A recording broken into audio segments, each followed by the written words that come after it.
Hello दोस्तों, स्वागत है आपका मेरे इस सैनिक समाचार चैनल में। दोस्तों, आज की वीडियो में बात करेंगे सभी केंद्रीय कर्मचारियों, पेंशनर्स और पूर्व सैनिकों के लिए आज के इम्पोर्टेंट अपडेट। दोस्तों, सबसे बड़ा अपडेट है 3,80,000 पेंशनर्स, 3,80,000 पेंशनर जिनकी पेंशन पे रोक लगी है। और स्पर्श में जो है दोस्तों, ये बहुत बड़ा मुद्दा है, जहाँ पे स्पर्श में माइग्रेशन होने के बाद से आप अंदाज़ा लगा सकते हैं 3,80,000 पेंशनर्स की जो है पेंशन पर रोक लगी है। बात करेंगे दोस्तों डिटेल में कि ये 3,80,000 पेंशनर्स की पेंशन पर क्यों रोक लगी है। इसके अलावा दोस्तों बात करेंगे जेसीओज ओआरस के लिए कुछ नई अपॉर्चुनिटीज़ हैं, और ये जो है री एम्प्लॉयमेंट के लिए अपॉर्चुनिटीज़ हैं। उसमें दोस्तों जेसीओज ओआरस को बेनिफिट मिलने वाला है और नई स्कीम चलाई गई है, उसके बारे में बात करेंगे। और साथ ही साथ दोस्तों हम बात करेंगे ईसीएचएस में जो लोगों के कार्ड डीएक्टिवेट हो रहे हैं उसका क्या रीज़न है। दोस्तों, पहले भी हमने बात किया था कि ईसीएचएस के जितने भी मेंबर्स हैं वो एक तो जो ईसीएचएस की जो गाइडलाइंस आती है, जो भी टाइम टू टाइम जो ईसीएचएस के सर्कुलर आते हैं उसको उनको फॉलो करना चाहिए। आपका एक बार ईसीएचएस कार्ड बन गया और उसके बाद से वो लाइफ टाइम तक की वाली बात नहीं है। अभी जो है जिस तरीके से माहौल चल रहा है, हर बारी कुछ ना कुछ नए इंस्ट्रक्शंस आ रहे हैं और उसके बेस पे दोस्तों चेंजेस हो रहे हैं। दोस्तों, ये ज़रूरी है कि आप जो है अपने आप को अप टू डेट रखें। बात करते हैं दोस्तों आज के इन 3 इंपॉर्टेंट अपडेट्स के बारे में। दोस्तों, अगर चैनल पर आप पहली बार हैं तो चैनल ज़रूर सब्सक्राइब करें, जिससे आने वाली हर वीडियो का अपडेट आपको मिलता रहे, और साथ ही साथ बेल आइकन ज़रूर दबाएं। दोस्तों, 3,80,000 पेंशनर्स जिनका कि स्पर्श में माइग्रेशन हुआ है, उनकी एडिशनल पेंशन रुक गई है, और ये एक बहुत बड़ा केस है दोस्तों। ये तो हम बात करें 3,80,000 की, अगर किसी 2-3 लोगों की रुकी होती तो उनके साथ क्या होता। अच्छी बात यह है कि संख्या ज़्यादा है, इसकी वजह से दोस्तों एक्शन भी लिया गया, और इसमें दोस्तों इसको ट्रेस आउट किया गया, इसका रूट कॉज देखा गया कि क्यों जो चीज़ें इजीली बैंकों में चल रही थी वो अचानक जब ये स्पर्श में माइग्रेशन हुआ। और दोस्तों 3,80,000, जैसा कि आप जानते हैं कि 3,80,000 पेंशन की संख्या ज़्यादा होती है, प्लस उनका एडिशनल पेंशन रुका है। और एडिशनल पेंशन का मतलब ये है कि इसके लिए कोई अलग से कार्रवाई नहीं होती है।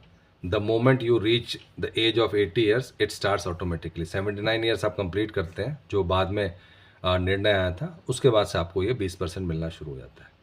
अब दोस्तों जब स्पर्श में माइग्रेशन हुआ सबका बंद हो गया, यानी कि 3,80,000 का बाकी लोगों को मिल रहा है, इसलिए हम ये संख्या बता रहे हैं। और इसमें क्या हुआ दोस्तों कि चेक किया गया, और अभी बड़ी मीटिंग हुई है regarding non payment of additional pension on completion of 80 years. It was inform that approximately 3.8 lakh cases जो है उनको नहीं मिला। और सबसे बड़ी प्रॉब्लम क्या है कि अगर एडिशनल पेंशन नहीं मिलती, उसका रीज़न यही है कि आपका डेट ऑफ बर्थ में प्रॉब्लम है। अब डेट ऑफ बर्थ में आपका बैंक में तो कभी प्रॉब्लम नहीं था, और यही उम्मीद की जा रही थी कि जो बैंक में चल रहा है वो सीधे स्पर्श में चला जाएगा। लेकिन दोस्तों ये माइग्रेशन था, और स्पर्श ने कई बार कहा था इस बात को कि आप अपना डेटा वैलिडेट कराएं। तो यहाँ पे हम लोग जो है 3.8 जो लाख पेंशनर्स है जिनकी हम बात कर रहे हैं, इन्होंने अपना डेटा वैलिडेट नहीं कराया, स्पर्श की तरफ से भी कोई एक्शन नहीं लिया गया। और जब ये गिनती आई तब पता चला दोस्तों कि इसमें कि जो है इतने लोग ऐसे हैं जिनके की डेट ऑफ बर्थ में प्रॉब्लम है।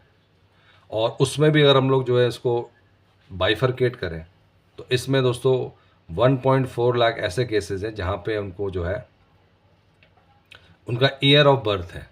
तो कहीं ना कहीं ईयर ऑफ बर्थ के लिए उनको एडिशनल पेंशन देने के लिए 1 जनवरी का अपडेट कर दिया, लेकिन अभी भी 2.4 लाख केसेस ऐसे हैं जहाँ पे उनका जो है डेट ऑफ बर्थ का नहीं है। तो इसमें साफ लिखा है दोस्तों, in about 1.4 lakh cases where only year of birth is available, the year of birth is being created as 1 January, क्योंकि डेट और मंथ नहीं है तो उसकी वजह से 1 जनवरी करके एटलीस्ट उनको जो है एडिशनल पेंशन का बेनिफिट मिल सकता है, और वो कर दिया। लेकिन 2.4 लाख उनको पहले देखना पड़ेगा किस तरीके से क्यों नहीं मिल रहा, वो सारा का सारा चेक करना पड़ेगा।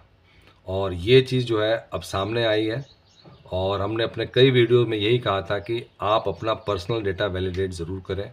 अगर आपका स्पर्श में माइग्रेशन हुआ है तो आपकी रिस्पॉन्सिबिलिटी बनती है। ये स्पर्श ने भी कहा था कि कहीं ना कहीं दोस्तों अगर आपका डेटा नहीं अपडेट होता, अभी भी जो 2.4 लाख केसेस हैं, अब रिकॉर्ड ऑफिस चेक करेंगे दोबारा से, वो अपडेट होगा। ज़रूरी है कि रिकॉर्ड ऑफिस कितना टाइम लगाता है, उसके बाद से 2.4 में कितने बच जाते हैं। बेटर ये है कि आप अपना लॉगिन करके, अगर आपकी एडिशनल पेंशन रुकी हुई है, आप अपना लॉगिन करके ज़रूर चेक करें। जहाँ पे कोई डेट ऑफ बर्थ ही नहीं है, वहाँ पे अपना डेट ऑफ बर्थ अपडेट करके जो भी उसका प्रूफ है लगा के आप जो है अपना एडिशनल पेंशन स्टार्ट करा सकते हैं। दोस्तों इंपॉर्टेंट अपडेट है, बात करते हैं दूसरे अपडेट की, जहाँ पे पूर्व सैनिकों के लिए, जैसा कि हम बात करते रहते हैं, जेसीओज ओआरस के लिए अलग अलग जो है दोस्तों जॉब वैकेंसीज निकलती रहती हैं। और उसी केस में दोस्तों एक और जो अभी जॉब वैकेंसी निकली है, उसमें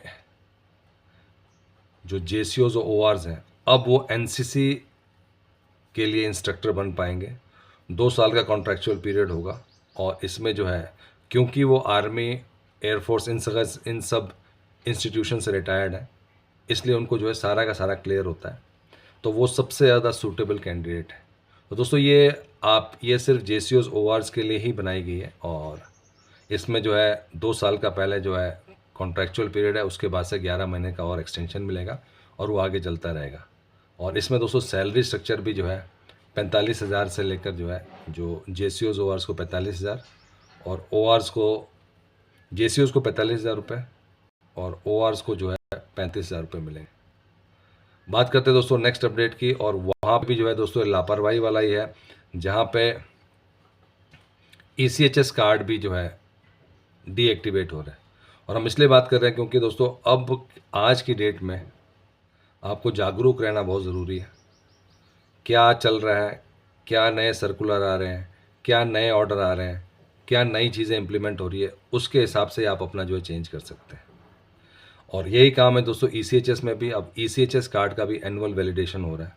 और दोस्तों ये ज़रूरी है कि आप जो है एनुअली अपना और डिपेंडेंट कार्ड जो है वो वैलिडेट कराएं। और डिपेंडेंट के लिए जो दोस्तों उनको इनकम प्रूफ आपको देना बहुत ज़रूरी है कि क्या वो अभी भी डिपेंडेंट की कैटेगरी में आते हैं, क्योंकि हर साल जो है किसी की जॉब लग रही है, किसी को कुछ और इनकम का सोर्स आ रहा है, तो द मोमेंट आप जो डिपेंडेंट है वो डिपेंडेंट नहीं रहते, तो उनका जो है कार्ड डीएक्टिवेट हो जाएगा। तो इसलिए आपको हर साल जो है ये मेक श्योर करना है कि आपका जो कार्ड है वो एक्टिवेटेड रहे। तो उसके लिए दोस्तों अभी 90 दिन का एक ओपन विंडो दिया है, बट कई लोगों के कार्ड डीएक्टिवेट हो गए और वो जो है फिर ECHS के जो है पॉलीक्लिनिक में लाइन लगा के उसको एक्टिवेशन करने के लिए और कारण जानने के लिए करते हैं। तो दोस्तों आज की डेट में जो है वन टाइम कुछ भी नहीं है। आज कुछ नियम चल रहा है, अगर परसों कोई नियम आता है वो एक महीने का वैलिड होता है, उसके अंदर आपको कराना होता है। तो इसीलिए दोस्तों आज की डेट में जागरूक रहना बहुत ज़रूरी है। और ये भी खासकर पेंशनर्स के लिए कि अगर वो अपडेट रहेंगे तभी जाके दोस्तों जो है इस तरह की प्रॉब्लम्स नहीं आएगी। जो हमने जो भी प्रॉब्लम्स बताई हैं वो अवेयरनेस की वजह से है। इसीलिए दोस्तों आप देख सकते हैं कि 58 लाख में 3.8 लाख पेंशनर्स ऐसे हैं, और गलती किसी से भी हो सकती है। अगर 3 पेंशनर्स भी हैं तो पेंशनर्स माने रखता है, क्योंकि उनको जो है उनकी पेंशन रुक जाती है, उनकी एडिशनल पेंशन कंपोनेंट रुक जाता है। तो उसके लिए दोस्तों आपको जो है किसी ना किसी तरीके से जो ये ऑनलाइन प्लेटफॉर्म है इसको चलाना आना चाहिए और इसमें अपना डेटा आप चेक करें।